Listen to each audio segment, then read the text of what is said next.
Hello, and thanks again for joining us for another Fathom Live, a live stream show dedicated to giving you tips and insights from leaders and experts in and around the real estate industry.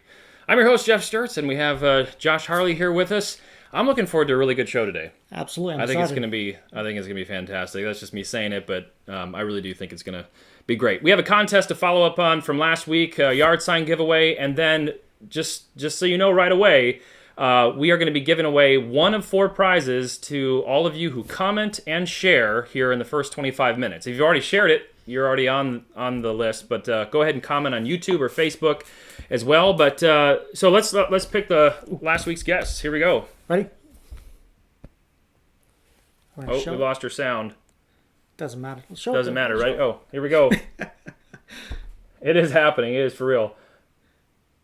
And boom, it is. It is Richard Thomas. Richard Thomas. Congratulations. You're a lucky guy because we tested this out before the show and your name came up on there as well. Every single time we hit it was weird. So, Richard, congratulations. You want a yard sign package. We'll be in contact with you about that.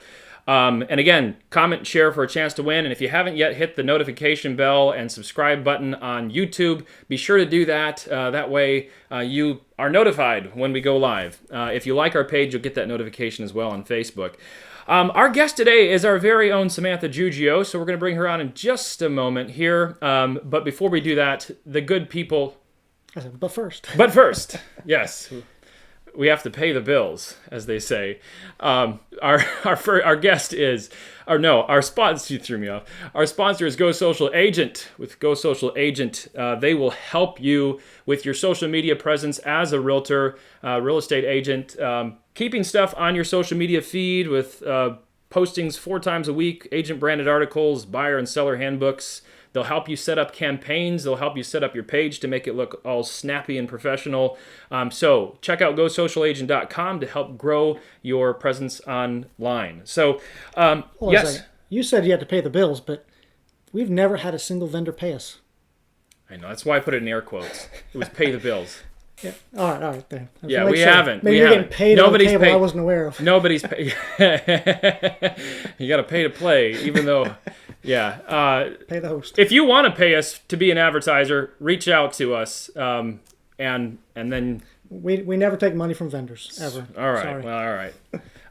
But anyways, GoSocialAgent.com is our guest, or is our sponsor. Today's guest, our very own Samantha Giuggio. Samantha, thank you so much for coming on the show today. Thank you for having me. I didn't know it was a comedy. I'm excited now. Oh, we've only begun. I've totally botched him up, so it's too late now. Just a little bit of background for our viewers about Samantha. Samantha is our Chief Broker Operations Officer.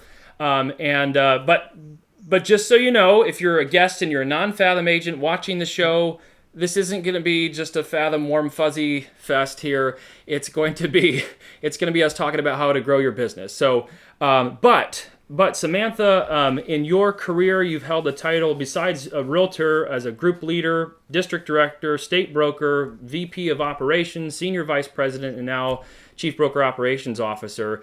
So a lot of experience in the real estate and in the leadership aspect of real estate. So we're looking forward to hearing about that. I want to pitch in, though. So she actually started out as an agent with us first. In fact, she was probably, maybe we were 6 months old when you joined the company, maybe even less. So you've been with us for a very long time. Maybe. Yep. Yeah. But before all that, you were a farm girl. No wonder she had good work ethic. Yeah, tell us about that. Tell you about that. Okay, so I'm originally from Massachusetts, and my family owned a poultry farm. Farm girl, I guess. Yeah. Did you learn to drive tractor and all that jazz? Yeah, so I guess that's an interesting fact about me. I did learn to drive on a tractor. From the tractor, I got to drive the lawnmower, and then they taught me how to drive a car. So, yeah, fun times on the farm. I can't even picture what that looks like. And I won't. So, oops. We have a little echo here. Well, this is a good reminder to you if you want to. From the tractor, I got to drive the lawnmower, and then they taught me how to drive It is a comedy show. It is. All right. If what this is our feed for the live show. So if you comment and you want to ask questions, this is on purpose. Sure. if you want to ask questions, we'll be monitoring the feed here, and then you can jump in there, and we will field the question if we have time, if it kind of goes in with the show there. So continue. We need like a, what's that called, a mulligan? A mulligan on this is the world of live. So, well, let's get started though. How did you get into real estate? Yeah. Well, about 12 years ago, I moved from Massachusetts to North Carolina, and I guess I'm going to say I landed in the wrong place. It was the right place in the beginning, but really wasn't the place that I wanted to call home for a long period of time. And so I did a lot of research, and just kind of felt that with all the research and everything that I had learned about the area, that I really wanted to share that with other people who might be in the same situation that I was in, moving from one area to another where they really didn't know anything or anybody. And so that was really what got me interested in saying, I think I need to take a step toward learning about what it means to be in real estate. So actually, you'd mentioned before that your family's owned other businesses. You mentioned the poultry. What other businesses have you been involved with? Oh, gosh. I owned a driving school. I owned an ice cream stand or an ice cream shop, several restaurants with my husband, a gym. Trying to think, there's probably a couple of other, strange ones in there of themselves, but a wide variety. And one of those restaurants, by the way, is Marco's favorite. I mean, I know at one point you spent at least 1 day or 2 days a week at your wings place. Apex Wings is fantastic. And they didn't pay us to say that either. No. The fact that I remembered, No. I suck at names, so it's that good. So, well, having owned other businesses and come from a family of business owners as well, how has that experience, I think, really helped you in the real estate industry? Well, first of all, I think when you own a business and you have a family, you learn and realize that there are other perspectives involved, and it's not just you who owns the business. Your family is impacted and affected by owning a business. So I think it's really helped me see from different angles the responsibilities of owning a business and really what that can do to your time. In addition to big picture, right? Because when you're a business owner, there isn't let me check, with the CEO, because the buck stops with you. And so having to understand that the demands on your time, the responsibilities, and really the being able to run and have that big picture are really important, I think. By the way, I know that I'm the CEO, so I can't always say run to the CEO and ask them, but I do use you as the excuse. You know what? I've got to go ask Samantha first. So I can do that. That is nice to be able to have that. So, but owning a lot of businesses, you're right now, your primary role here is in real estate. Only role? What's one or two things that you really love about real estate that keeps you in the industry? For me, and again, personal opinion, some people don't love change, but I do love change. And when I say change, I like the fact that it's not the same every day. Real estate is different every single day with every phone call and every client and every situation that comes up. And so for me, that's exciting. And I think, I know a lot of people say they love the people, but what I love about it is not so much just the people, but the fact that you're helping them make such an important purchase. And most of the time, it's a positive and happy, exciting time. So that's really great to be part of.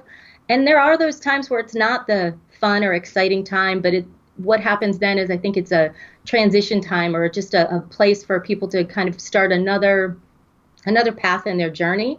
And so it's really nice to be able to help get them through that point to get to the other side. So for me, that's what I mean when I say people. Yeah, one of the things that I really admired about you when I first got to know you is, we really adhere to that idea that, whoever wants to be great must become a servant. And from day one, when I met you, you'd always lived that same servant leader lifestyle. And so I saw that in your business, and I saw that in how you ran real estate. But also that's why when you started as a realtor with us, you later became a group leader. I immediately recognized that on the leadership side. And then eventually you became a district director and a state broker and a vice president and then a senior. I mean, you literally have held every position in the company, and now you are the chief broker operations officer over, how many managers now? 90 managers in this company, I think, or 85 managers. Forgive me, we're growing so fast I can't even keep up. You're over all of that. And that's absolutely awesome. So one of the things I do want to talk about a little bit is I'd love to talk about women in real estate, specifically as it relates to women in leadership in real estate. So I want to share some stats that I found interesting. This is coming from NAR. 56% of all licensed brokers, not real estate agents, but brokers, are women. 66% of all sales agents, licensees, are women. 63% of full-time sales agents are women. And 69% of part-time sales agents are women. So the vast majority of agents are women. I mean, almost 70 to 30. So that's a huge difference between the two. And so while there's clearly far more women in real estate, why do you think there's such a discrepancy on the leadership side where there's far more men in leadership than women? Yeah, so that kind of, in some ways, can be a loaded question, right? But it's definitely something I've given a lot of thought to and spent some time researching. And Real Trends, actually, not that long ago, released an article on that very subject. Personally, I think it's because women look at the role of a leader and they look at it a little bit differently. They want to be part of something or part of an organization that's branded the way they want to be branded, that has a little more flexibility, and that is more in tune to their lifestyle and the things that are happening and going on in their life. And many of them, opposed to trying to get involved in big brokerages, they're just deciding to go out and do their own thing, and they're opening their own business so that they can have that flexibility. And based on my experience and many of the women that I've talked to in our industry, that's pretty true to what I'm seeing and hearing. Yeah. I want to take a next, if I don't mind. Sure. So, do you find that women tend to not raise their hand as much as men do? In other words, when an opportunity comes up, or maybe an opportunity hasn't come up yet, are they less likely to raise their hand and say, "I'd like a leadership position" when one comes up? Or, what are your thoughts there? Well, I do think that that's true in many cases, and I don't use profanity or nasty language, but sometimes when a woman is a strong leader, or when they're outspoken, or just have an opinion, people use language to kind of describe them, right? Right. That isn't necessarily true. And so I think for a lot of women, that can be intimidating.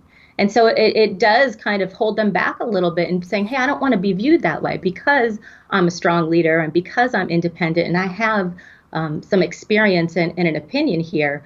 And so I do think that that's part of the reason why women don't raise their hand. Yeah, I do believe we've come a long ways from the days of women's suffrage, but you're right, there still is some of that in this world, unfortunately. That men can be a certain way and they're seen as being strong, and women are the same way and they're seen as being a B word. And that's unfortunate. I think it's something that needs to change. But Do you have would you have advice? Maybe there's a lady out there that is looking to be in leadership, and she's afraid of that. What would you tell her in that case? For me, anytime I've had that situation, whether it's wanting to be in leadership or something else, the way I approach most things is to just become really knowledgeable, right? And feel confident in my own abilities and my own knowledge. And so that way, when I am inclined to say something or speak up, I know that what I'm sharing and what I'm saying has some merit to it. And so I encourage anybody who's hesitant of that to really get to know their strengths, their weaknesses, and really, their subject, what they're talking about. Be a subject matter expert. And I think that goes a long way in giving you the confidence to step forward. That makes a lot of sense. So, as we said earlier, you're a C-level executive with obviously one of the fastest growing real estate brokerages in the country. That's not me saying that. That's Real Trends and everyone else saying that. And it's been exciting, but you've played a vital role in our success. I mean, I would argue that there's no way we could have achieved this without you. You're an amazing leader. Everyone that I know absolutely admires you and loves you. I know it doesn't always feel that way because sometimes you get the brunt of all the complaints and argument and things that people come up because you're that first line of defense when things come up. Unfortunately, you deal with the crap. But what would you attribute to your growth as a leader and your rise through the ranks with Fathom? Well, first of all, thank you so much for the things that you've said and shared about me. I genuinely appreciate hearing that. And it's really been a pleasure to kind of take this journey with Fathom. So advice and kind of what do I think about my success. I think success in general as a leader, and it's no different for me, is really about valuing other people.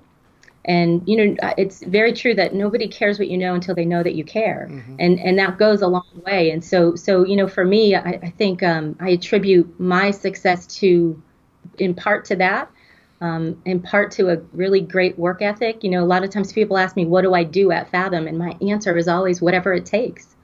And that's the truth, whatever it takes to do what we need to do and get the job done. And ultimately staying focused on the vision. And we have just a great culture and a great vision at Fathom, and that really helps. Yeah. So I actually want to follow up on that just a little bit. So clearly men and women are designed differently. A lot of people say that's learned behavior, but I see it from, I got 4 sisters and 2 other brothers. I've raised 2 girls and a boy. From birth, they're just different than boys. Boys and girls are different. We're designed that way. And not one is less than the other. I think when you take the 2 together, we become the perfect creature, right? But there's definitely different strengths and different things that each, a man and a woman, bring to the table. What do you think women in particular bring to the table, especially in leadership or in this industry, that we can really benefit from? Well, I often will talk to people about the fact that I think the best preparation I had for where I am today in my life was being one of 8 children, being a mother of 4 children, because you have to learn to love everybody where they are, the way that they are, and you also have to be the one to discipline and guide and direct, and so it takes a lot of balance. So having the background and the family life that I have, I think really has helped prepare me for this role that I'm in today. And I think that those are really important aspects. But I think women are great multitaskers, and this is my opinion. But because of all of the things that we have to juggle in our world and in our family life, we can multitask and just do a lot of things all at one time. Where I think sometimes men tend to, if not need to be, like to be very focused on one task at a time. Yeah. And so that's kind of a main difference, at least that I've observed. There's one I've seen, especially from a leadership standpoint, when I ask one of our male broker, managing brokers about, the district that he's in, what's going on in the market, it's usually positive. Like, yeah, the numbers are up, we're growing, we're closing more business, we're adding more agents. When I ask a woman, sometimes it's, she shares those things too, but more importantly, she recognizes things that a man does not recognize. She says, unfortunately, I see some of the sentiment is down, or, the culture is lacking here, and it's an area that we really need to focus on to really bring people and really make them feel like part of the family. I think we really need more women in real estate, especially, leadership, because they see things that men don't.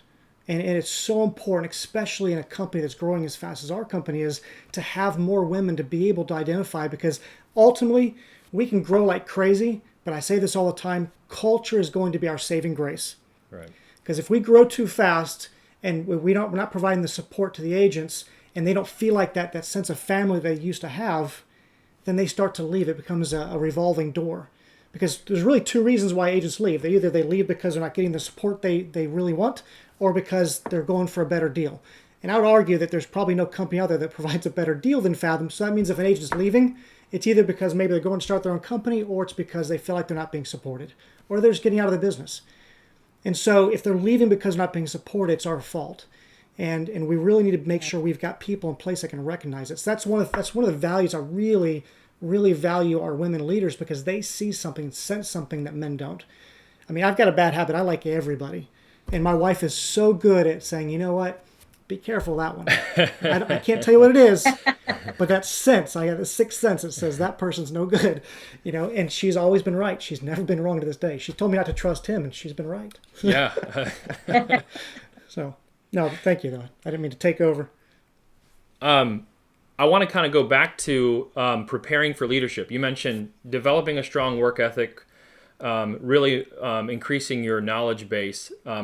But anything else that you would say to somebody to prepare themselves for a leadership role? Maybe they're, and gender aside, maybe they've just gotten into real estate, but they see in themselves a desire to become a leader. What kind of advice would you give them? I would say get involved within your business community. Whatever your profession is, there's organizations and other people out there. Get involved, get to know them, lean on the support of other people within your community and in your organization. My dad, again, will go back to the farm, used to say with me, are you going to scratch with the turkeys or are you going to soar with the eagles? And so I think you need to spend time with the eagles if you want to be an eagle, right? Amen. I think that's really important for leadership. Yeah. And self-development. There's plenty of places to seek knowledge and to be able to learn and to grow with the internet and books, whatever your thing is. I always have a book around next to me somewhere that I can pick up and take a few minutes and read something or learn something new. And I think you can never stop learning if you want to be a good leader. That's awesome. That's actually one of the things I share with my son, that if he really wants to be successful in life, he needs to surround himself with successful people. If he surrounds himself, especially he's not 20, he's 19. Right? If he surrounds himself with most 19-year-olds, their idea right now is going out partying and doing things they shouldn't be doing. He wants to be able to achieve success, and that's only happen if he surrounds himself with people who want the same thing or have already achieved the same thing. So that's a great point to share. What skills do you think are the most important for a leader? And I'm kind of moving away from men versus women, just leadership in general, because it's the same regardless. So kind of going back, what do you think is one of the most important things that you need to master as a leader? It reminds me of a quick story. My second oldest, my son Vinny, is getting ready to go to Virginia Tech. He's going to be in the Corps Cadets for Air Force ROTC. And he's very interested in the leadership track. And we were on our way up to an orientation. And he kind of looked at me a little bit smug and said, well, Mom, you do this leadership thing. What's the best advice you can give me? And so I just, casually looked at him and I said, sweetheart, you need to learn to follow before you can learn to lead. And he's like, well, what is that supposed to mean? And so we had a little dialogue about it. And we were sitting in the meeting and the commandant came in and he was talking to the kids and all the new cadets or potential cadets. And, he stood up and said, this is about leadership and we're going to break you because you all need to learn to follow before you can step up and lead. And so that was a great moment for me, teaching moment. My son looked at me with his jaw dropped, like, how did she know that was going to happen? But I think, to be a good leader, you have to understand and know what it takes to be a follower so that you know what kind of person you want to lead, or you want leading you, I should say, because leading is not just about a title. It's about being able to motivate, move, inspire, encourage, support, care for. I mean, it's so many things other than title. And so just understanding what it means to follow and being a follower, wanting to follow someone in particular, I think is really important. Yeah. There's a saying I once heard that said, if you want to be at the top of the ladder someday, you need to be willing to hold the ladder for someone else. By doing that, you really learn. You get to see them directly and see what they're doing and what you can do the right way, and also sometimes learn from their mistakes too.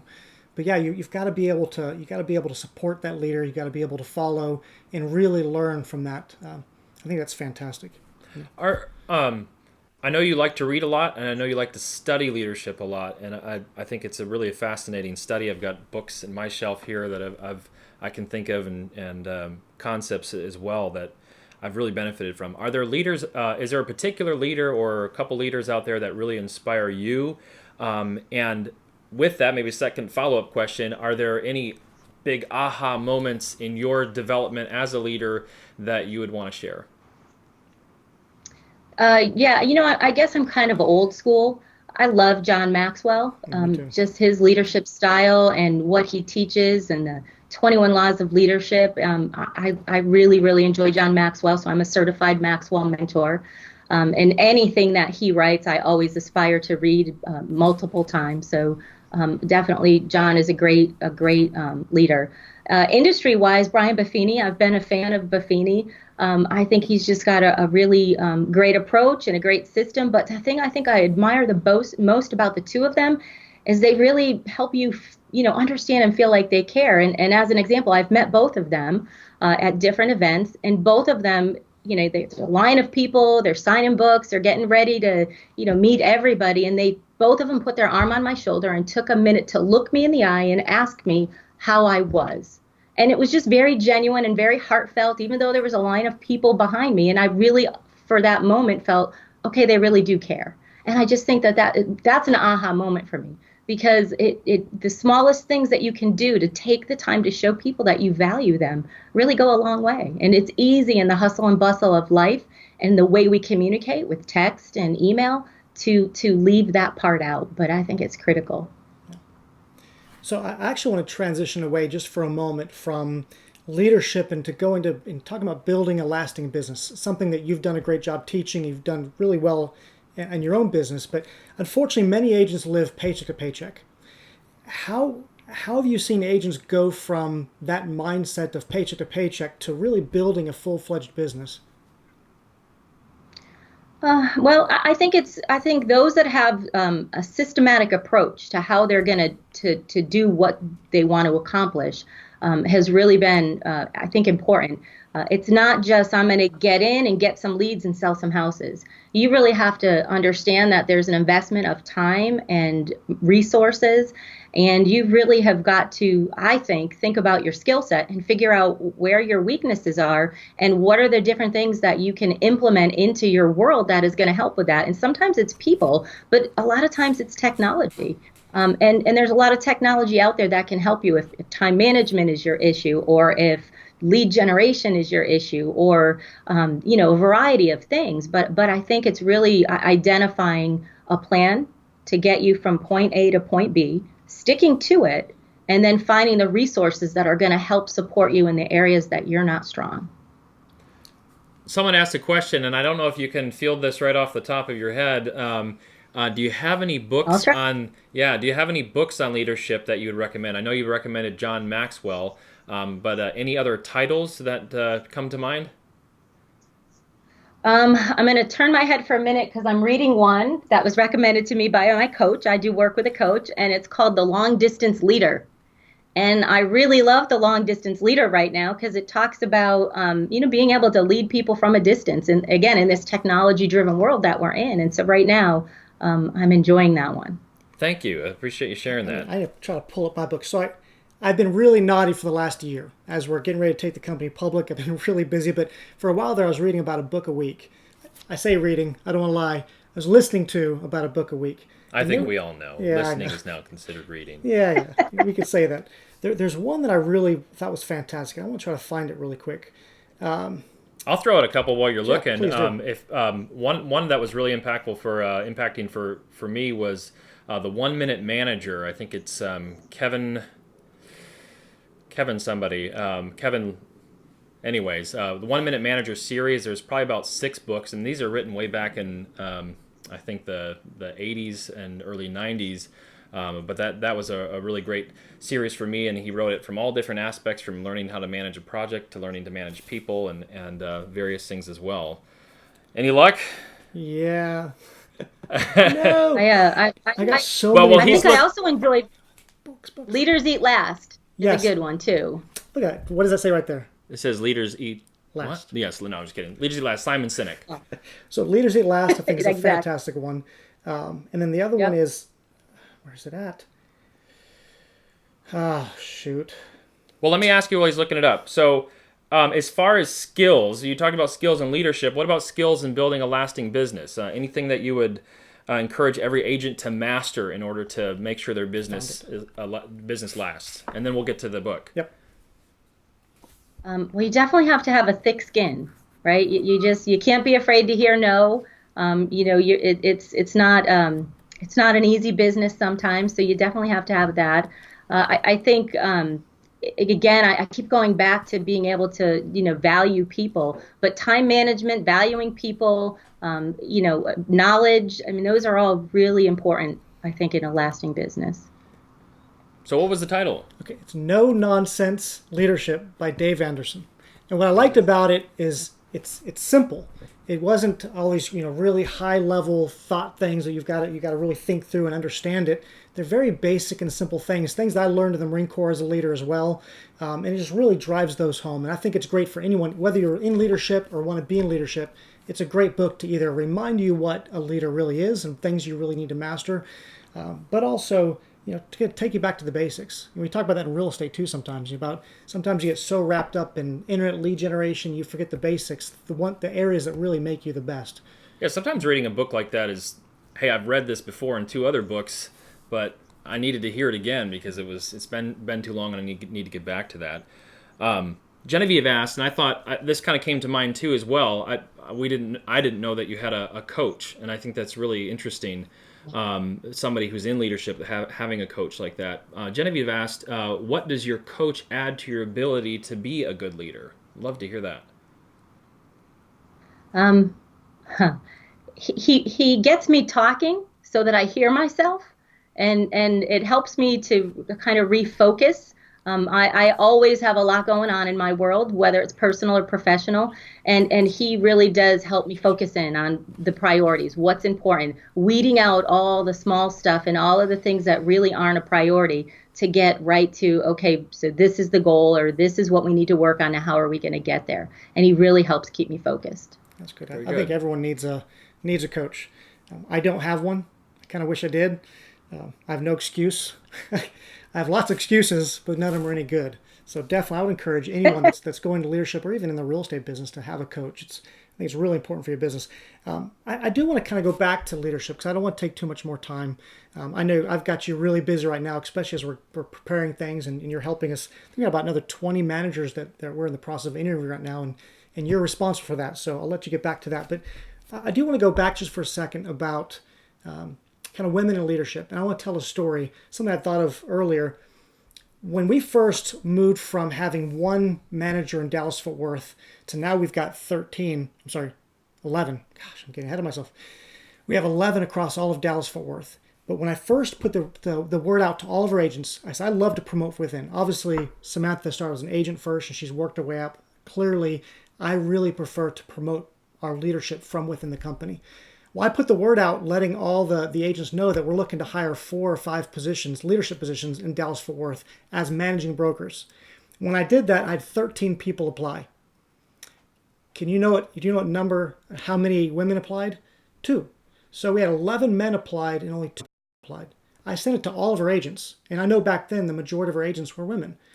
And that really disappointed me. I actually went as far as reaching out to a couple of women, asking them, hey, would you like to apply to this? Because I really think you'd be a fantastic person for it. Unfortunately, one in particular, she turned me down because she loved doing real estate more than managing other people. But it was really sad for me to see that. And because I really want to have more women in leadership in our company. And I think I've made that very clear within the company. I mean, you know that. You hear me talk about it.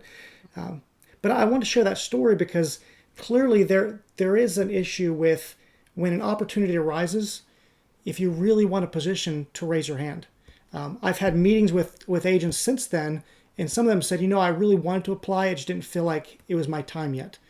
And now all the positions are taken. Don't wait for your time. If you really want that position, you'd be amazed how many people are learning the job while they're doing it.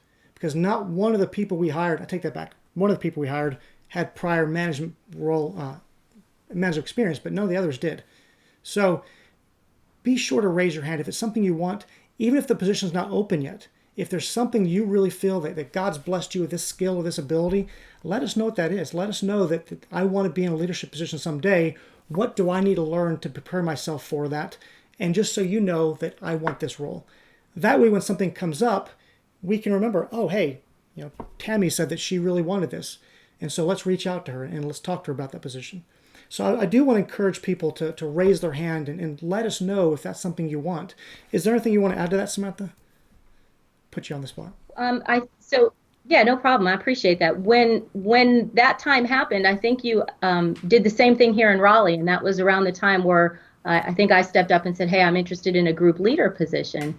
And I'm going to attribute some of that. I would venture to guess, and tell me if I'm wrong, that the majority of the people that applied in this area were women. And at the time, our state broker was a woman. Yes. And I think you probably have the opposite that happens in Texas. So we had and have great role models. And so I guess for me, one of the the eye openers to that, the things that I take away from that is, we need to share with everybody in the company, not just within their local area, that there are women in leadership throughout Fathom and in any organization, so that if they want to take a step to reach out and ask someone a question or say, hey, how did you get where you got? Or what is it like to be a leader or a female leader within the company? They know that there are resources out there and that that's available to them. And so I think sharing that, I appreciate you asking me these questions. We have lots of great females in leadership position at Fathom. Our VP of Finance is a woman. Our Director of National Training is.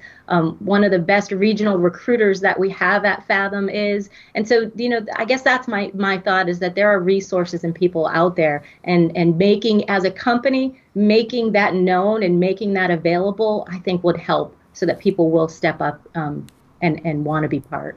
Absolutely. So just about every group meeting or online meeting or group setting that I've ever been in where you're leading it, you've always had some sort of quip or inspirational quote or some sort of nugget to either start or close with. And I'd love to hear, is there one that particularly moves you that you'd like to share? Yeah, at one point in my career early on, I actually was working for a wireless company and received a promotion, and I got a picture, an inspirational picture, and it said, happiness isn't always getting what you want, it's wanting what you've gotten. And for me, that really kind of hits home. I think it's so important for people to really understand and know what it is that they want. It's not all about a title. It's not all about, I just don't want to do this job anymore, or I don't want to be working for someone anymore, so I want to go work for myself. It's really just finding out and researching and searching yourself and trying to determine really what is it that's going to make me happy, and then am I happy with what I have? For me, that's so inspirational. There is one thing I want to share before we close, and that's in this company, if I died tomorrow, the company would still be growing strong. If Samantha died tomorrow, this company would probably take it for a little while. So it's amazing that you don't have to be the CEO to really play one of those vital roles in this company. And I would argue that you probably have one of the most important roles, if not the most important role in this company. Marco does a fantastic job as well. He does a lot, but you could not be replaced, not easily anyways, that's for sure. So I really appreciate you kind of sharing this journey with us, because without you, we would not be here right now. So thank you. Yeah, thank you. I genuinely appreciate the opportunity. I'm always really thankful and just very grateful for everything that I have and for the entire Fathom family. So I'm looking forward to what comes next in the journey. Awesome. Sam, perhaps we'll have you back on again, because I know we just scratched the surface of your experience and what you could offer to our viewers. So thank you so much for coming on the show today and sharing what you've shared. Any last words? Otherwise, we'll let the people go and give you some word about next week. I just want to say thank you. I appreciate people taking the time to tune in and hear what I had to say. And please, if anybody has questions for me, I am very easy to find. So pick up the phone, shoot me an email, friend me on Facebook. All right. Well, we'll wrap things up then. Again, we want to let our viewers know, if you're looking to make a switch and looking for a brokerage that works for you rather than you working for them, check out Fathom Realty, fathomcareers.com. You can find all kinds of stuff on there. We offer 100% commission. We offer great cutting-edge technology, affordable healthcare, multi-level support, great people, as you've seen on our interview today. And anything else you want to throw in there? This morning we found out. That's right, yes. That's right. This morning we found out that for the 6th time we are on the Inc. 500, actually Inc. 5000 list. So we're the only real estate company that's ever been on the Inc. 500 4 times in a row. It's never happened before, not that I can find. And I've looked and looked and looked. That's really exciting. We've now been on the Inc. 5000 twice. So Inc. 500 4 times, which anyone who knows the difference, Inc. 500 is incredibly hard to make. Inc. 5000 is hard, but not nearly as hard. So it's really exciting that we're able to do that. And I announced that this morning, and already it's been shared like crazy. So honestly, I can't take the credit for that. We've got a lot of amazing agents.